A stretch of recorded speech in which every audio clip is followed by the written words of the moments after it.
सभी को सादर नमस्कार। मैं डॉक्टर सुमित, सहायक आचार्य रसायन शास्त्र, राजकीय स्नातकोत्तर महाविद्यालय सुजानगढ़। जैसा आप यहाँ देख रहे हैं, आज हम सत्र 20-21 से प्रारंभ होने वाले नए विषय आनंदम के बारे में चर्चा करेंगे। डियर स्टूडेंट्स, कोविड-19 जैसी महामारी के बाद का जो वक्त है, वो सारी परेशानियां भूलकर हमें खुद को दोगुनी शक्ति से रीइन्वेंट करने का है। इस कठिन दौर की निराशा से बाहर निकलने का है।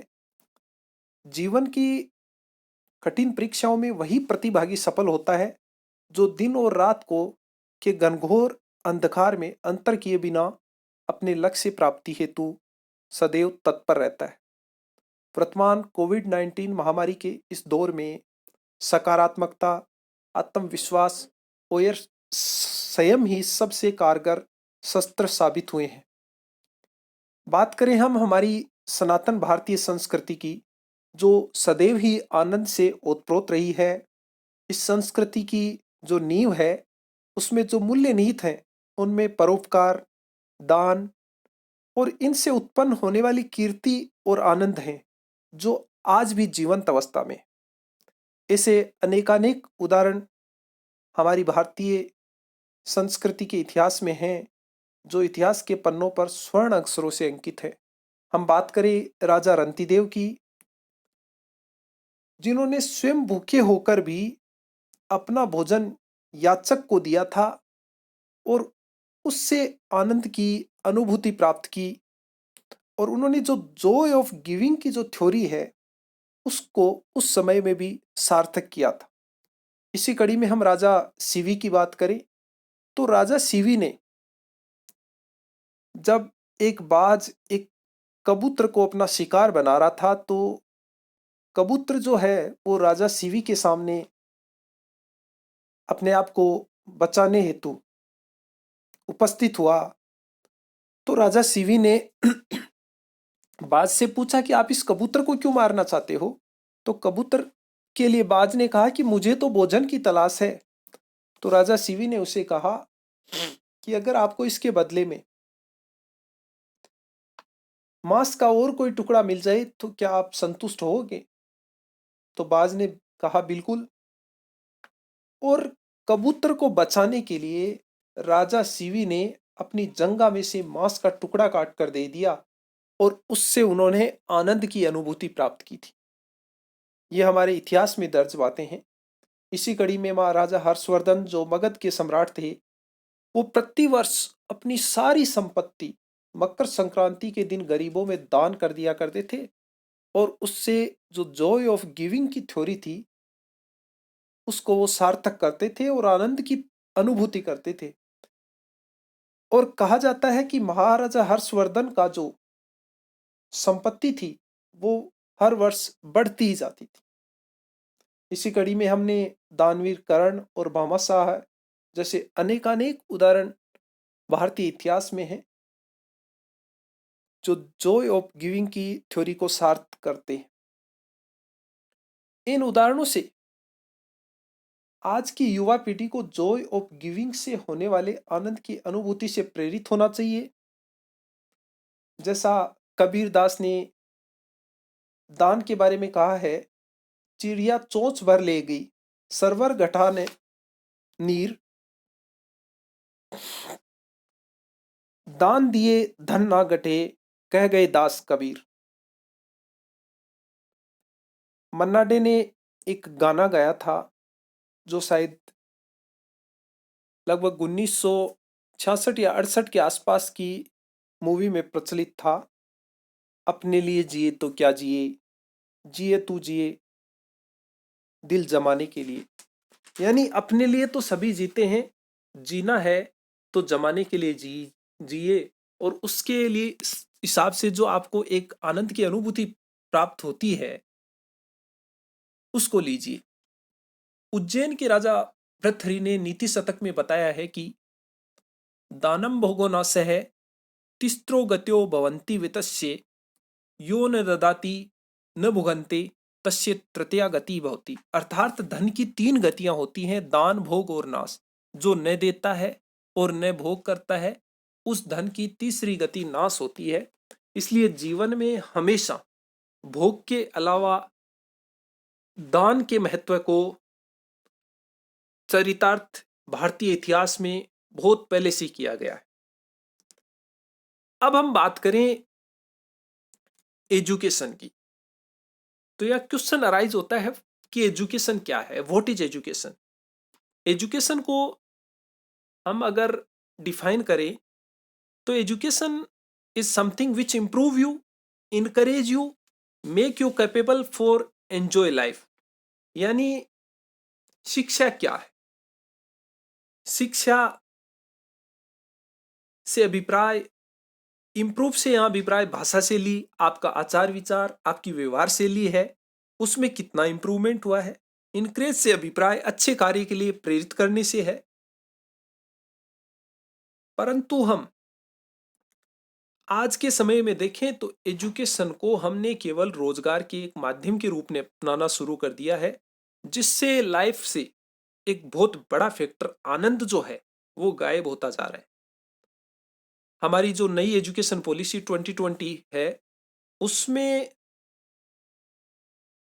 पहली से 5वीं क्लास में मातृभाषा की शिक्षा देने की, मातृभाषा में शिक्षा की व्यवस्था की गई है, जिससे बच्चा प्रारंभिक स्तर पर ही आनंद के साथ पढ़ना शुरू करेगा।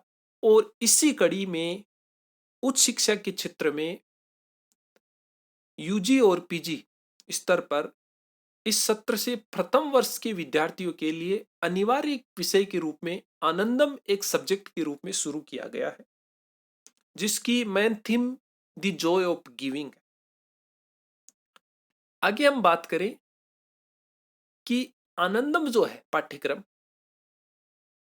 वो क्या है, तो देखिए हम वन बाय वन इसको पढ़ते हैं। यहाँ पर आप अंत तक इस वीडियो के साथ बने रहिएगा, ताकि आपको आनंदम से संबंधित जो भी शंकाएं हैं वो मेरे हिसाब से लगभग आपकी सारी शंकाएं हैं वो दूर हो जाएंगी।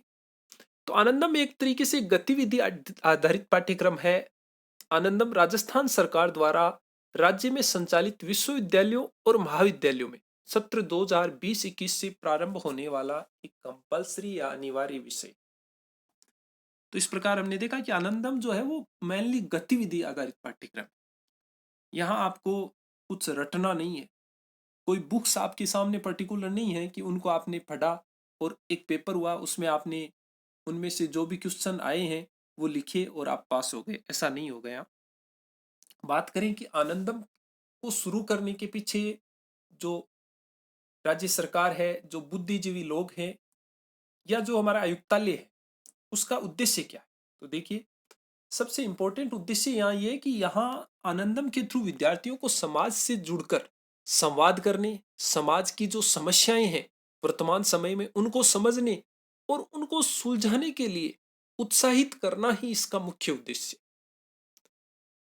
दूसरी हम बात करें कि विद्यार्थियों को देने और साझा करने की खुशी के प्रति संवेदनशील बनाना, जो कि हमारी सनातन संस्कृति का एक बहुत बड़ा हिस्सा रहा है, जिसके बारे में हमने बात भी की थी कि राजा सीवी ने अपनी जंगा में से मांस काट कर दे दिया और फिर भी वो खुश थे कि उन्होंने कबूतर की जान बचाई थी। यह न केवल विद्यार्थियों के व्यक्तिगत, सामाजिक, नैतिक, शैक्षणिक और सर्वांगीण विकास के लिए बहुत प्रभावी साबित होगा, बल्कि उनके नेतृत्व गुण को भी निखारेगा और उनमें समाज के प्रति सेवा और परोपकार के भाव जागृत करेगा, जिससे एक स्वस्थ व प्रसन्न मानसिकता का समाज है वो विकसित होगा। और जीवन का अंतिम उद्देश्य भी यही होता है कि सारा जो हमारा तबका है जिसमें हम रह रहे हैं, जो हमारा समाज है, उसमें प्रसन्नता रहे, सभी के सभी खुश रहें, यही इसका मुख्य उद्देश्य है।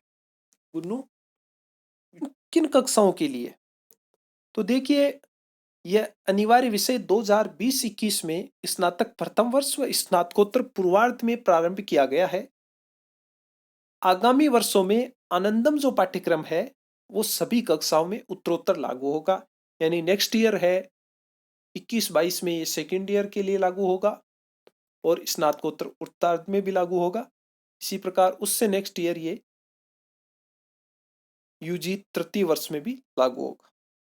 यह पाठ्यक्रम जो है वो चाहे रेगुलर स्टूडेंट हो और चाहे प्राइवेट स्टूडेंट हो, सभी के लिए एक अनिवार्य विषय के रूप में प्रारंभ किया गया।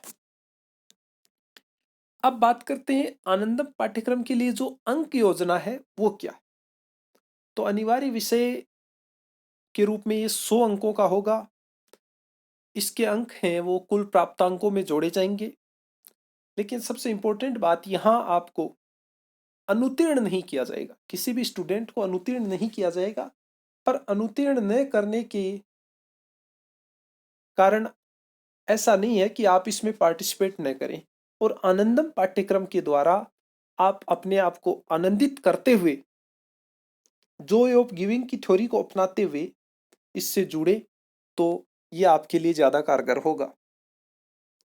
इसका पाठ्यक्रम की चर्चा की जाए तो आनंदम विषय का जो संपूर्ण पाठ्यक्रम है वो विद्यार्थी द्वारा व्यक्तिगत और सामूहिक स्तर पर जो भी अच्छे कार्य किए जाते हैं, वो किसी की मदद कर रहा है। उसने कोई जैसे हमारे कॉलेज कैंपस के अंदर वृक्षारोपण अभियान है, उनमें पार्टिसिपेट किया, एक दो वृक्ष हैं उनको उसने सींचा और उनको बड़ा करने में अपना योगदान दिया। इसके अलावा किसी और तरीके के अच्छे कार्य है उनको कर रहा है, वो सारे के सारे इसके पाठ्यक्रम में समाहित है।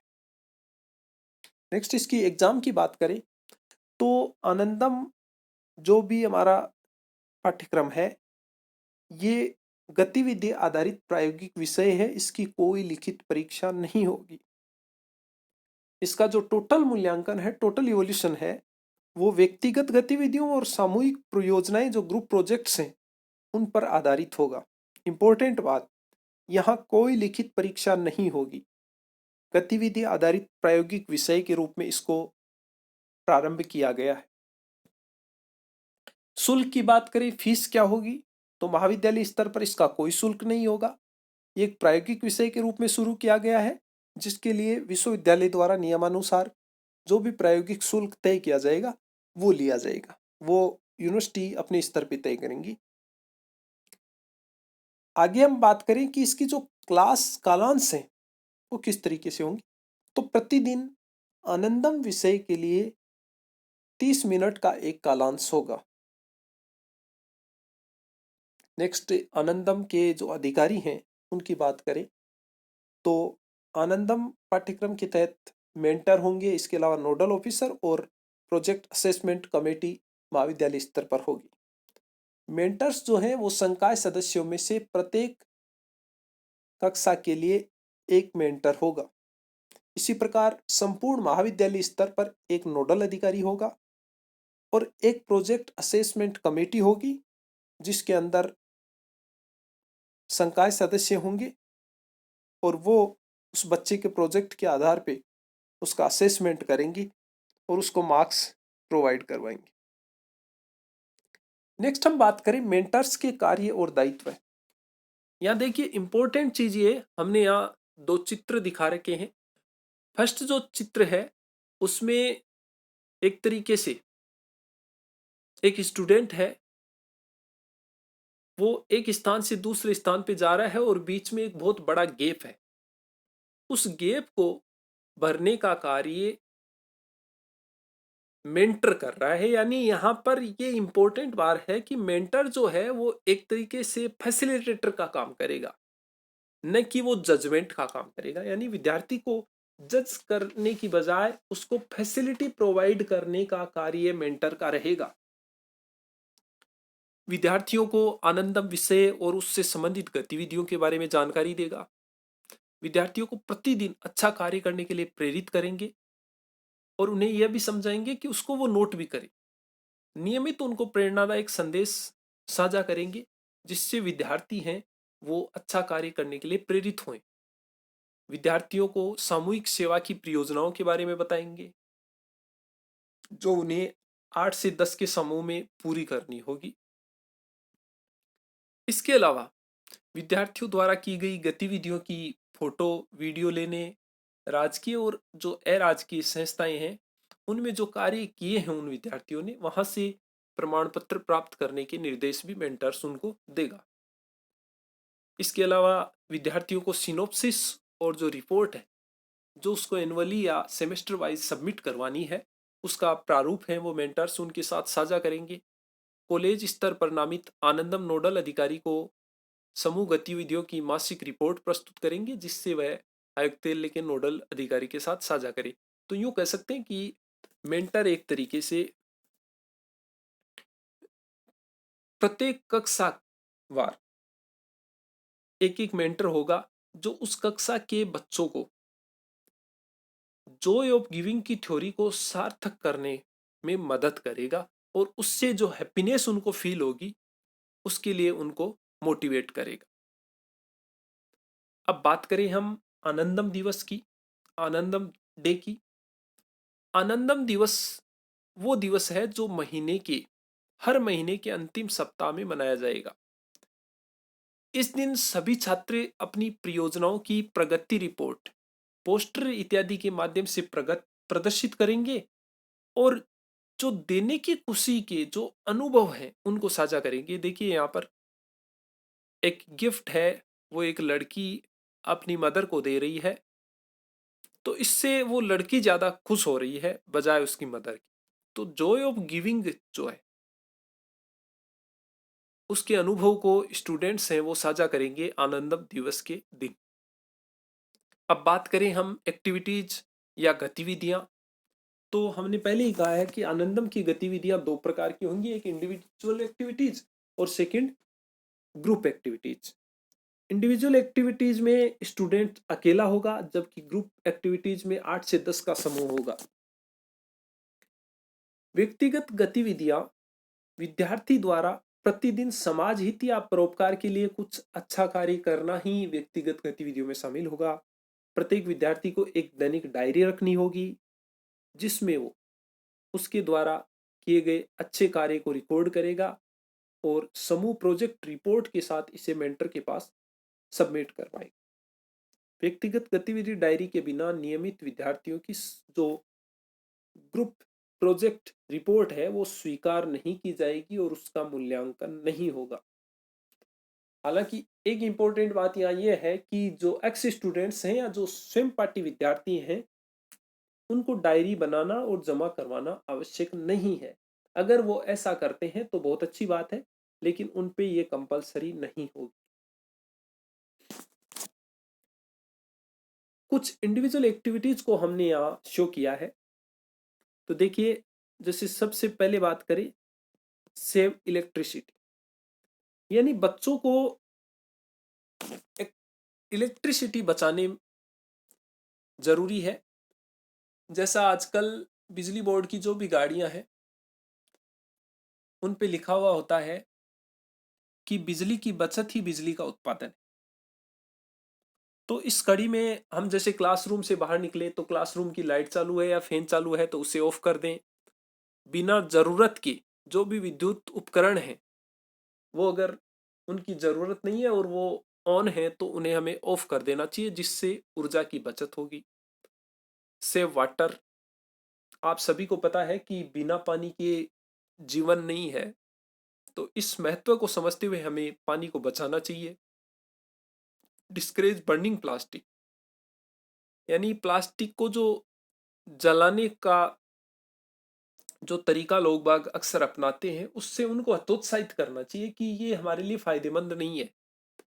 इससे स्मोक जनरेट होगी जो कि काफी टॉक्सिक होगी, वो हमारे श्वसन तंत्र को प्रभावित करेगी, हमें खूब सारी बीमारियां लगेंगी। इन सब चीजों से लोगों को रूबरू करवाना चाहिए। हेल्प द पुअर और नीडी, गरीब और जो जरूरतमंद लोग हैं उनकी सहायता करनी चाहिए। जैसे अभी कोविड-19 के दौर में हमने सोनू सूद के बारे में पढ़ा था कि बॉम्बे से उन्होंने लोगों को अपने घरों तक पहुंचने में बहुत मदद की थी और उनको काफी ज्यादा इससे खुशी भी मिली थी और उनको एक कीर्ति जो मिली उससे उन्होंने आनंदित जीवन जिया। हमें पेपर बचाना चाहिए, क्योंकि पेपर हैं उनको हम बचाएंगे तो पेड़ जो हैं वो बचे रहेंगे। और हमें पता है कि पेड़ ऑक्सीजन के एक सोर्स हैं। तो इस कड़ी में हमें जैसे अनावश्यक प्रिंट नहीं लेने चाहिए। आजकल सॉफ्ट कॉपी प्रचलन चल रहा है, तो सॉफ्ट कॉपी का अधिकतम उपयोग करना चाहिए। हम कहीं यात्रा कर रहे हैं, ऑनलाइन टिकट बुक करवाई है, तो आप उसका मैसेज टीटी वगैरह के सामने शो कर सकते हो, उसके प्रिंट आउट की आपको कोई ज़रूरत नहीं है। महाविद्यालय में आप किसी चीज़ का प्रिंट ले रहे हैं तो दोनों साइड प्रिंट लेना चाहिए ताकि पेपर्स की बचत हो। इसके अलावा रिकॉर्ड्स वगैरह हैं उनको सॉफ्ट कॉपी की फॉर्म में रखना ज़्यादा बेटर है ताकि हमारे पास जो पेपर है उनकी बचत हो। Stop woman harassment. वर्तमान समय में समाज के यूं कह सकते हैं कि आधुनिकीकरण या कुछ पतन की वजह से ऐसी जो घटनाएं हैं उनको हमें रोकना चाहिए और एक स्वस्थ समाज के निर्माण में अपनी भागीदारी को तय करना चाहिए। इसके अलावा हमें प्लांटेशन, इस कड़ी में हमने हमारे महाविद्यालय में इस वर्ष एक बहुत बड़ा प्लांटेशन कार्यक्रम चलाया था, जिसके तहत हमने काफ़ी सारे पेड़ लगाए थे, जिससे हमें स्वस्थ पर्यावरण ही नहीं मिलेगा, साथ ही साथ धूप वगैरह जो होगी, गर्मी का जो मौसम होगा, उसमें भी हम एक माइंड को कूलनेस महसूस करेंगे। तो इस प्रकार प्लांटेशन में आपको अपनी भागीदारी निभानी चाहिए। गार्बेज वगैरह है उनको रोड पर न फेंके। यहाँ हमने एक चित्र में दिखा रखा है, जो लास्ट चित्र है उसमें ये प्लास्टिक वगैरह है सड़क पर फेंका गया है, जिससे आसपास यहाँ पर गंदगी फैली हुई है और गंदगी की वजह से बदबू वगैरह यहाँ आती है, जिससे यहाँ से निकलना मुश्किल होता है और खूब सारी महामारियाँ इसकी वजह से पनपती हैं। तो इन सब इंडिविजुअल एक्टिविटीज के द्वारा आप एक आनंद की अनुभूति कर सकते। नेक्स्ट हम बात करें समूह गतिविधियों की।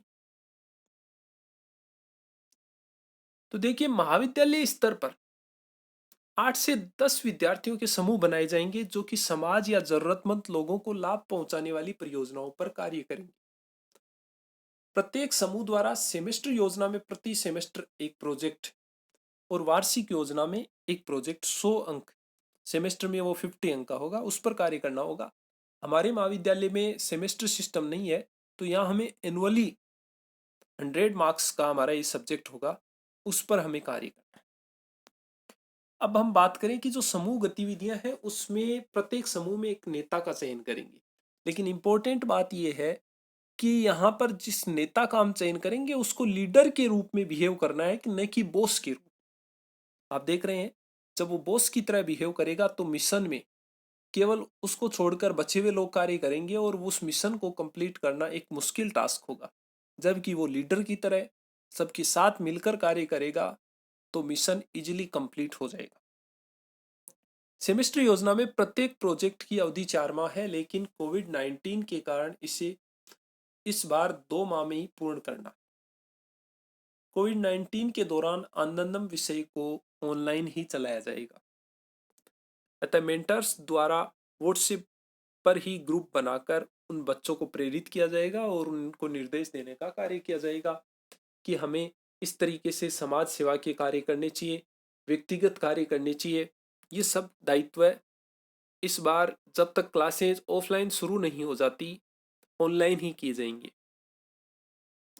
अब यहाँ हम कुछ समूह गतिविधियां या परियोजनाओं के बारे में बात करेंगे जो आपके लिए एक रूपरेखा के रूप में, कुछ गाइडलाइन के रूप में हो सकती हैं।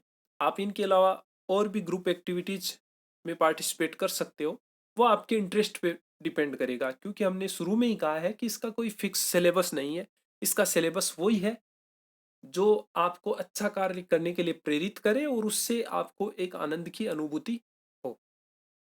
फर्स्ट हम बात करें बिजली पानी के संरक्षण हेतु चिन्हित क्षेत्र, कॉलोनी या ऑफिस में नारे और पोस्टर्स के माध्यम से जागरूकता बढ़ाने वाले कार्यक्रम और अभियान हमें ग्रुप के द्वारा करने। कचरा निस्तारण के बारे में लोगों को प्रशिक्षित करने के लिए एक क्षेत्र या कॉलोनी या कार्यालय को आपको अपनाना है। घायल और बीमार गायों और जानवरों की देखभाल हेतु आपको कोई योजना बनानी है। इसके अलावा पानी, बिजली, कचरा निस्तारण, सड़कों प्रदूषण के मुद्दों को सुधारने के लिए कॉलोनी या आपको एक क्षेत्र विशेष को अपनाना है, वहाँ के लोगों को मोटिवेट करना है और उनको अपने साथ जोड़ करके आपको अपने मिशन को कंप्लीट करना है। नेक्स्ट हम बात करें पुस्तक, भोजन, कपड़े, मोबाइल, उपकरण इत्यादि का बैंक बनाकर संकलित सामग्री को जरूरतमंदों को वितरित करना है। जैसे हम बात करें 1920 में प्रत्येक महाविद्यालय स्तर पर एक कम्युनिटी बुक बैंक की स्थापना की गई थी, जिसके पीछे कमिश्नरेट का ये एम था कि जो बुक्स किसी फैकल्टी मेंबर या किसी बच्चे के पास एक्स्ट्रा है वो कॉलेज को डोनेट करेगा और उन बुक्स को जरूरतमंद बच्चों को पढ़ने के लिए अवेलेबल करवाई जाएंगी। पेड़ों की अनधिकृत जो कटाई है उसकी निगरानी से संबंधित योजना पर कार्य कर सकते हैं आप। वृक्षारोपण और वनीकरण के कार्यक्रमों से जुड़ सकते हैं। गवर्नमेंट या पंचायत स्तर पे ऐसे खूब कार्यक्रम चलते हैं, उनमें आप अपनी भागीदारी से पेड़ लगवाने में मदद कर सकते हैं और उनको बड़ा होने तक उनकी देखभाल की जिम्मेदारी ले सकते हैं। स्थानीय विरासत स्थल हैं, पर्यटक स्थलों के जीर्णोद्धार और पर्यटन मानचित्रों पर उनका प्रचार प्रसार से संबंधित आप सामूहिक गतिविधियों में अपने आप को जोड़ सकते हैं। अस्पतालों के साथ आप समन्वय करके गरीब इलाकों के बच्चों और महिलाओं की चिकित्सा जांच शिविरों का आयोजन करवा सकते हैं। काफ़ी अच्छी अच्छी ग्रुप एक्टिविटीज़ हैं। ड्रग या एल्कोहल नशा मुक्ति सहायता समूह बनाकर लोगों को आप प्रेरित कर सकते हैं कि इससे क्या क्या नुकसान होने वाले हैं, और अगर आप इन सब आदतों से अपने को दूर कर लेते हैं तो आपको क्या फायदे होने वाले हैं। आर्थिक रूप से या स्वास्थ्य की दृष्टि से आपको क्या क्या फायदे होने वाले हैं, आपके परिवार को क्या फायदे होने वाले हैं। किशोर जेलों और नारीशालाओं में व्यावसायिक कौशल प्रशिक्षण कार्यक्रम हैं, वो आप आयोजित करवा सकते हैं। श्रमिकों या घर की कामवाली की सहायता के लिए छोटे पैमाने के ऋणों के लिए सहकारी समितियों का गठन जैसे कार्य कर सकते हैं आप। महिलाओं, बच्चों, वृद्धों के उत्पीड़न की निगरानी और उनके समाधान जैसे कार्य में आप पार्टिसिपेट कर सकते हैं। बुनाई, रंगाई, मांडना, लोकगीत, पांडुलिपियों जैसे स्थानीय कला रूपों को पुनर्स्थापित करने और प्रचार प्रसार करने के लिए समूह का आप गठन कर सकते हैं। इसके अलावा हम बात करें सामूहिक योग ध्यान के लिए विशिष्ट समूह के प्रशिक्षण कार्यक्रमों में आप भाग ले सकते हैं। बावड़ियों, कुएं हैं, अन्य जो भी जल स्रोतों के जीर्णोद्धार के लिए आप समूह में कार्य कर सकते हैं। वर्षा जल और सौर ऊर्जा के संरक्षण के लिए लोगों को प्रेरित करके आप जानकारी दे सकते हैं। स्थानीय लोगों के लिए जो सार्वजनिक उद्यान हैं, पार्क हैं, उनके रखरखाव के कार्य कर सकते हैं आप। कंप्यूटर प्रोग्रामिंग और एप्स के बारे में युवाओं को प्रशिक्षण दे सकते हैं, क्योंकि वर्तमान समय जो है वो और भविष्य है वो तकनीकी का समय होने वाला है। अपने इलाकों में आप बालिकाओं के सर्वांगीण विकास और सशक्तिकरण के लिए बेटी बचाओ बेटी पढ़ाओ और अन्य सरकारी योजनाओं में भागीदारी ले सकते हैं।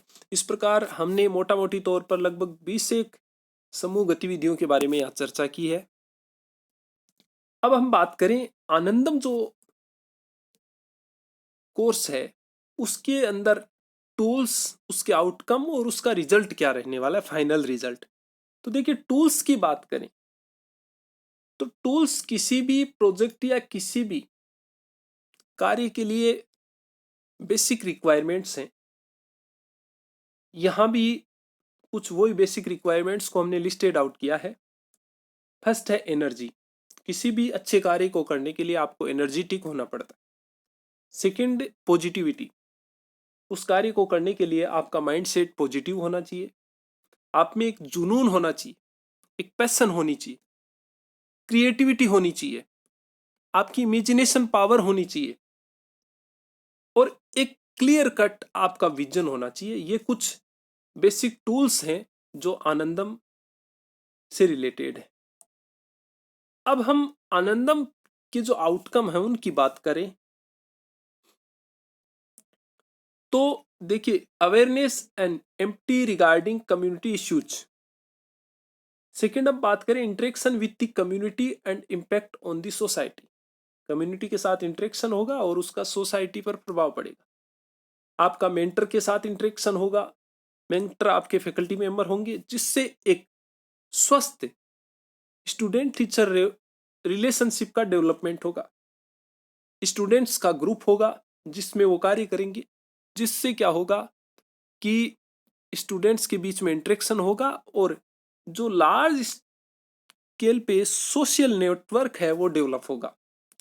कोऑपरेटिव और कम्युनिकेशन स्किल्स डेवलप होंगी, लीडरशिप की क्वालिटीज डेवलप होंगी, क्रिटिकल थिंकिंग, कॉन्फिडेंस और इफिशियंसी जैसे गुण आप में समाहित होंगे।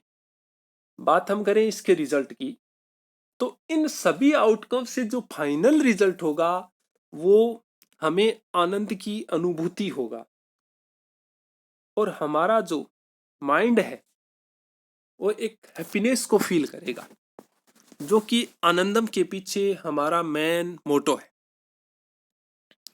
नेक्स्ट बात करें कि समूह जो गतिविधियां हैं उनका मूल्यांकन किस तरीके से होगा। प्रति सेमेस्टर ये 50 अंक का होगा और वार्षिक लिए 100 अंक का होगा। तो देखिए इसमें मेंटर्स को आपको डायरी प्रस्तुत करनी पड़ेगी। हम वार्षिक पद्धति के निर्धारित अंक की बात करेंगे, सेमेस्टर सिस्टम में वो जस्ट उसके हाफ होंगे। तो मेंटर्स को डायरी प्रस्तुत करेगा, उसके 10 मार्क्स होंगे। अगर उसने उसके अंदर 50% एंट्री की है तो उसको 1 मार्क्स मिलेगा, 100% की है तो 10 मार्क्स, और उसी रेशियो में उसको बीच के अंक मिलेंगे। परियोजना की जो रूपरेखा है उसके 20 मार्क्स होंगे। आनंदम दिवस पर उपस्थिति में जो भागीदारी होगी उसके 20 मार्क्स होंगे, वो 1 to 20 होंगे। परियोजना और उसकी जो रिपोर्ट है, प्रोजेक्ट रिपोर्ट है, उसके 50 मार्क्स होंगे। अब इन 50 मार्क्स की हम बात करें तो ये किस प्रकार से डिवाइड होंगे। छात्र द्वारा अपनाए गए प्रोजेक्ट की गतिविधियों की जो वीडियो वगैरह हैं उनके 10 मार्क्स होंगे, जो depending on the quality 1 to 10 होंगे। सामाजिक गतिविधियों में छात्रों का योगदान और जो सहभागिता है उसके 10 मार्क्स होंगे।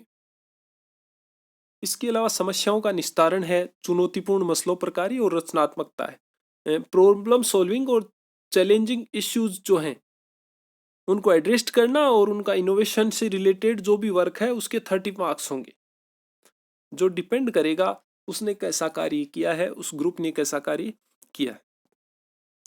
नेक्स्ट हम बात करें कि आनंदम के तहत जो परियोजना है उसकी रूपरेखा का प्रारूप क्या होगा। तो देखिए सबसे पहले आपको कॉलेज या विभाग या विश्वविद्यालय का नाम लिखना है।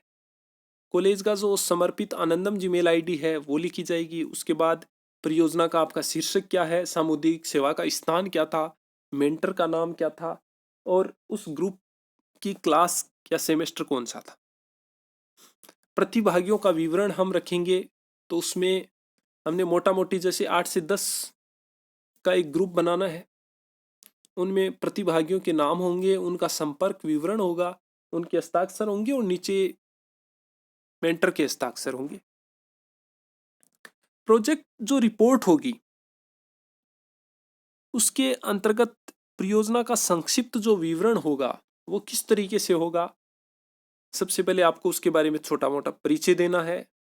आपकी जो परियोजना थी उसका उद्देश्य क्या है, उसके लिए आपने जो कार्य क्षेत्र चिन्हित किया वो क्षेत्र कौन सा है, लक्षित लाभार्थी उस योजना से कितने होने हैं, और उसमें जो पद्धति या प्रक्रिया आप अपना रहे हो उसका विवरण भी आपको देना है कि किस तरीके से आप ये कार्य करोगे और किस प्रकार ये आपका कार्य सफल होगा और इससे कैसे लोगों को फायदा होगा।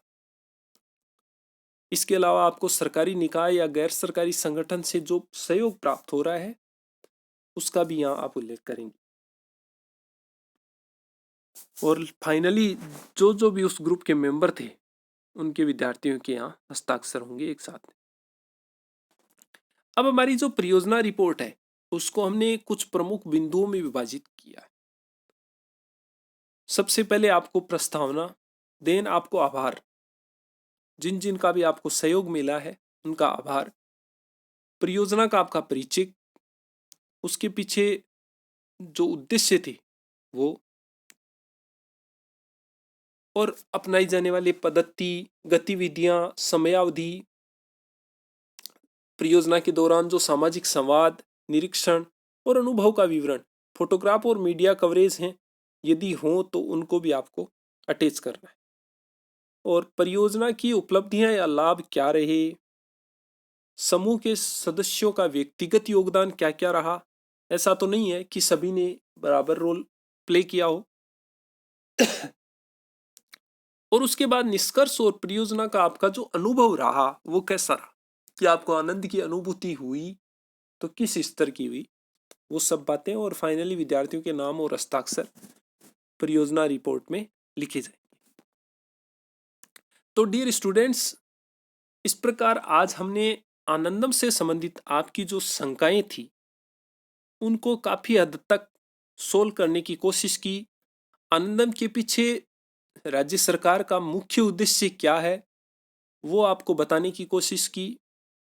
और साथ ही हमने देखा कि हमारी जो भारतीय सनातन संस्कृति थी, जो आनंद से सदैव ओतप्रोत रही है, उसको वापस से हमें जीवंत करने की जरूरत है। और इसी कड़ी में ये आनंदम पाठ्यक्रम शुरू किया गया है।